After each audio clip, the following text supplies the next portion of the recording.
This is the National Weather Service with a summary for the weather that's expected this evening. Currently, we're expecting thunderstorms to move across the area during the overnight hours as a cold front comes in from the northwest. These storms were developing early this evening over the Twin Cities and areas southwestward, and these storms are expected to fill in also over northwest Wisconsin. Generally, this area of thunderstorms will then shift southeast into the local area.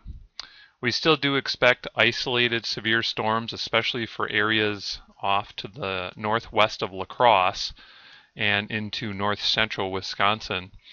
The main threats from those would be large hail. They have had some large hail reports in the Twin Cities metro area up to about 1 to 1.5 inches in diameter.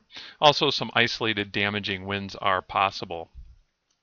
The overall severe weather threat looks like isolated severe storms overall. The impacts are probably in the low category. The best coverage of some of these severe storms will be over the Twin Cities and points along I-35. As the storms move east during the evening hours, some of the instability will be lost and the storms are expected to be in a general weakening trend. So as we move from west to east, the impacts will slowly lower and become little as they get into southwestern and central Wisconsin.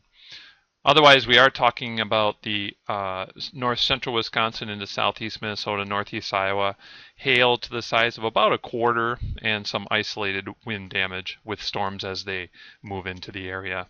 Generally, the timing will be in the early to middle evening over southeast Minnesota into north central Wisconsin. As the evening progresses then and that line moves further southeast, we expect the mid to late evening over central and western Wisconsin and into northeast Iowa.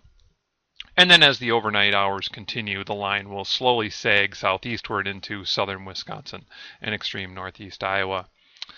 So the best chance of severe storms will be over this yellow area, and as they move southeastward, we expect the storms to generally be on a weakening trend. If you're outdoors or have any outdoor plans this evening and those storms are going to approach you, make sure you play it safe and seek shelter, and also be alert for any storms as they approach. Again, the main threat is large hail and damaging winds, and we do only expect isolated storms to be severe. Remember then also, if you do hear thunder, that means also lightning is possible and lightning strikes are possible. And again, storms will weaken later in the evening and overnight as they move southeast.